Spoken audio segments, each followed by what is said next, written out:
And on immigration, if I may, I was wanted the White House to address the concern or the criticism from Republicans who've said that President Biden has, in their view, used his parole authority too broadly. So obviously the president has used his parole powers in the administration to grant protections to, for example, Afghans after the withdrawal and Ukrainians after the war began. But Republicans are saying that this has to be done on a case-by-case basis. So I wanted to know the White House position on those criticisms from Republicans that he's essentially abused that parole authority. And we disagree, obviously. The president has used those authorities in the way that we think it's appropriate, right? You just named two ways that we use it in emergency way, right? In a way that was, in a way that a leader, a world leader, would make sure that the parolee program is used in situations where, you know, people are coming from dire situations, right? Dire scenarios. And so we disagree, strongly disagree. Look, you know, Republicans talk about immigration reform, they talk about border security. The president, you know, on day one, the president put forth an immigration policy, right? He put forth a comprehensive immigration legislation to start that conversation, essentially to start negotiating on day one. It's been 3 years, and they have not been moving forward in good faith.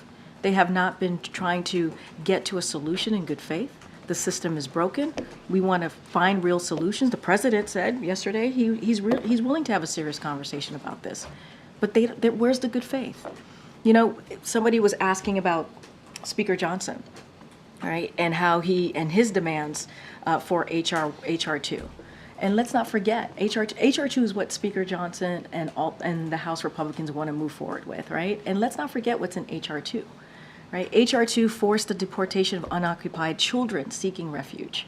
It mandates detention of all families. That's the extreme. That's what we're seeing from HR 2. That's not moving forward in good faith.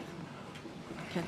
So what would Republicans have to do to show that they are willing to operate in good faith on this subject in order for the White House to engage in negotiations? So look, they should have a conversation with Democrats. Democrats have said that they want to compromise. Have that conversation, right? Just make that discussion, have that discussion, negotiate in good faith with our Democratic leaders in Congress. Have that conversation. Well, there have been bipartisan negotiations taking place for weeks in the Senate.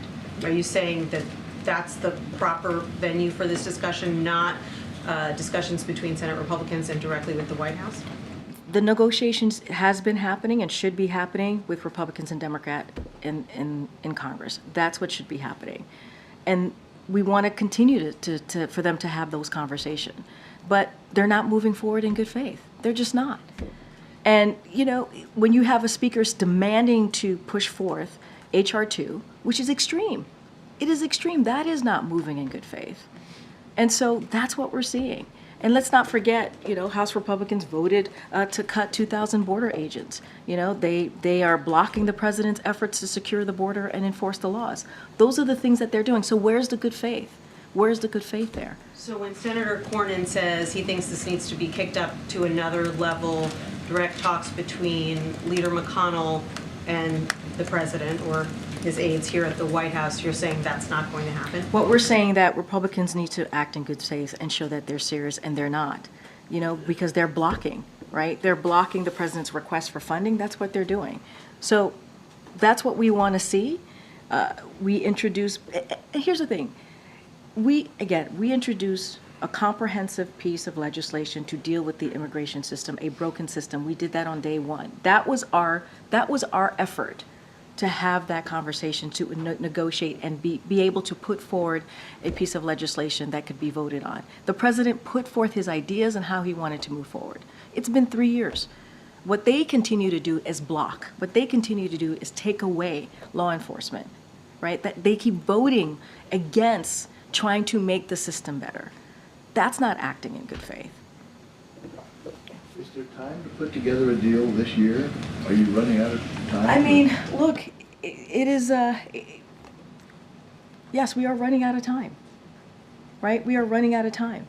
And that's why we keep pushing and saying this national security supplement needs to move forward.